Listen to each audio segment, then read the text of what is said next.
Assalamualaikum warahmatullahi wabarakatuh. Sahabat Taubat Official dimanapun Anda berada, semoga selalu dalam lindungan Allah Subhanahu wa Ta'ala.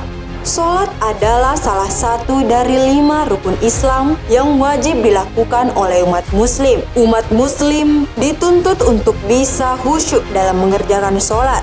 Sebab dengan khusyuk, amal ibadah yang dilakukan akan diterima oleh Allah Subhanahu wa Ta'ala. Namun mencapai perasaan khusyuk dalam sholat bukanlah perkara mudah. Ada saja tindakan atau pikiran yang pada akhirnya mengurangi kekhusyukan dalam sholat. Hal tersebut tidak lepas dari ulah dan tipu daya setan.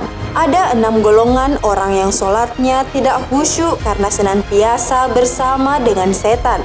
Bukan mengikuti manusia melaksanakan sholat, namun setan tidak berhenti mengganggu hingga manusia tidak berdaya dalam sholatnya. Lalu, siapa sajakah golongan yang sholat bersama dengan setan? Dan mengapa setan mengikuti golongan tersebut saat sedang sholat? Tonton video ini hingga akhir dan temukan jawabannya tentunya hanya di channel Taubat Official.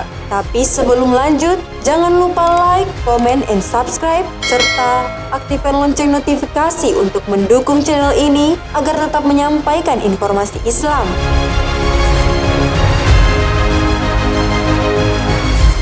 1. Orang yang was-was dalam niat. Orang pertama yang bersama setan saat sholat adalah mereka yang merasa was-was dalam niat. Biasanya perasaan was-was ini akan berlangsung hingga saat sholat. Hal itu membuat orang ragu terkait rukun sholat yang seharusnya dijalankannya. Misalnya saja, lupa jumlah rakaat dan lupa bacaan. Jika mengalami hal ini, maka patutlah waspada, karena sebenarnya orang tersebut tengah bersama dengan setan yang menggoda. Setan menghembuskan was-was dan syubhat dalam diri manusia. Utsman bin Abu al-As datang kepada Rasulullah SAW lalu bertanya, "Ya Rasulullah, aku sering diganggu setan dalam sholat, sehingga bacaanku menjadi kacau karenanya. Bagaimana itu?" Maka bersabda Rasulullah SAW, "Ya, yang demikian itu memang gangguan setan yang dinamakan kanzab. Karena itu, bila engkau diganggunya, maka segeralah mohon perlindungan kepada Allah dari godaannya. Sesudah itu meludah ke sebelah kirimu 3 kali." Kata Utsman, "Setelah kulakukan yang demikian, maka dengan izin Allah godaan seperti itu hilang." Hadis riwayat Muslim. 2. Orang yang tidak fokus pada sholatnya. Untuk mengurangi kesempurnaan sholat, setan selalu menggoda sehingga tidak ada kekhusyukan dalam sholat. Bahkan sholat hanyalah menjadi sebatas gerakan yang tanpa makna. Tidak fokus saat melaksanakan sholat juga menjadi salah satu pertanda bahwa setan sedang bersamanya. Tidak fokus bisa saja disebabkan hal-hal yang dapat mencuri perhatian saat sholat. Misalnya HP berdering, memikirkan kendaraan yang sedang parkir karena takut hilang, dan masih banyak lagi. Dalam sebuah hadis yang diriwayatkan dari Aisyah berkata, "Aku bertanya kepada Rasulullah SAW tentang menoleh dalam sholat. Maka beliau bersabda, itu adalah sambaran atau curian yang sangat cepat yang dilakukan oleh setan terhadap sholatnya seorang hamba." Hadis riwayat Bukhari. 3. Orang yang sholatnya tergesa-gesa. Terkadang karena ingin segera mengerjakan hal lain, biasanya seseorang akan sholat dengan cepat dan tergesa-gesa. Sebaiknya umat muslim lebih berhati-hati dengan hal ini, karena ini salah satu pertanda ia sedang sholat bersama setan. Rasulullah SAW melarang umatnya melakukan sholat dengan tergesa-gesa. Dalam sebuah hadis, Rasulullah SAW bersabda, "Sejahat-jahat pencuri adalah yang mencuri dari sholatnya." Para sahabat bertanya, "Wahai Rasulullah, bagaimana mencuri dari sholat?" Rasulullah berkata, "Dia tidak menyempurnakan ruku dan sujudnya." Hadis riwayat Ahmad. Dalam hal ini Rasulullah menganggap perbuatan mencuri dalam sholat lebih buruk daripada mencuri harta. 4. Orang yang merasa ragu buang angin. Hal ini sering dialami banyak orang saat selesai wudhu atau tengah sholat, tiba-tiba merasa seperti buang angin. Ternyata perasaan ragu buang angin atau tidak merupakan salah satu gangguan yang setan hembuskan untuk mengacaukan sholat seseorang. Syekh Badruddin bin Abdullah Al-Shibli dalam kitabnya Garaib wal Ajaib Al-Jin mengatakan, di antara gangguan setan yang menghilangkan kekhusyukan adalah perasaan seakan melepas buang gas, namun tidak mencium bau apapun atau mendengar suara lazimnya buang gas.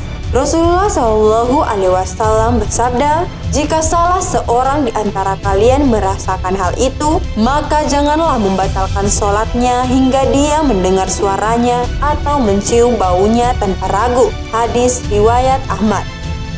5.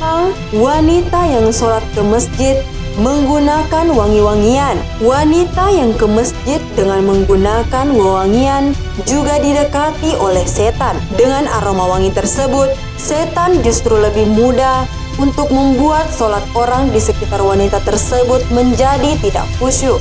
Menggunakan wangi-wangian saat ke masjid adalah salah satu perbuatan yang Rasulullah Shallallahu Alaihi Wasallam larang. Siapapun dari kalian para wanita yang datang ke masjid, maka jangan sekali-kali memakai wewangian. Hadis riwayat An-Nasai. Larangan menggunakan wewangian bagi wanita saat ke masjid juga diriwayatkan dalam hadis lain.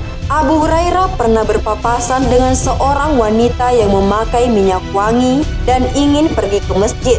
Maka dia pun bertanya, "Wahai hamba wanita Al-Jabar, kemanakah kamu hendak pergi?" Wanita itu menjawab, "Ke masjid." Abu Hurairah berkata, "Untuk Allah juga engkau kenakan wewangian?" Wanita itu menjawab, "Ya." Abu Hurairah berkata, "Sungguh, aku telah mendengar Rasulullah Shallallahu Alaihi Wasallam bersabda, perempuan mana saja yang memakai minyak wangi kemudian keluar ke masjid, maka tidak akan diterima sholatnya sehingga dia mandi terlebih dahulu." Hadis riwayat Ibnu Majah. 6. Orang yang ingat ini dan itu. Di antara kita pasti sering mengalami hal ini. Saat sedang khusyuk sholat, tiba-tiba teringat hal ini dan itu. Setan tidak akan membiarkan manusia sholat dengan khusyuk, dengan mengganggu ibadah manusia, dengan menghadirkan banyak pikiran-pikiran di kepala manusia. Ada suatu kisah pada saat Imam Hanafi masih hidup. Seseorang datang kepadanya karena lupa meletakkan sesuatu barang. Imam Hanafi menyuruhnya untuk sholat dengan khusyuk sepanjang malam dan berdoa kepada Allah Subhanahu wa Ta'ala agar barang yang hilang dapat ditemukan. Saat menjalankan perintah tersebut, ternyata baru setengah malam saja orang yang kehilangan barang tadi bisa mengingat di mana ia meletakkan barangnya. Keesokan harinya, ia bertanya kepada Imam Hanafi mengapa demikian. Sang imam kemudian menjawab bahwa setan tidak akan senang apabila seorang hamba khusyuk dalam sholatnya, sehingga setan akan membuatnya mengingat apa yang ia lupakan saat sholat.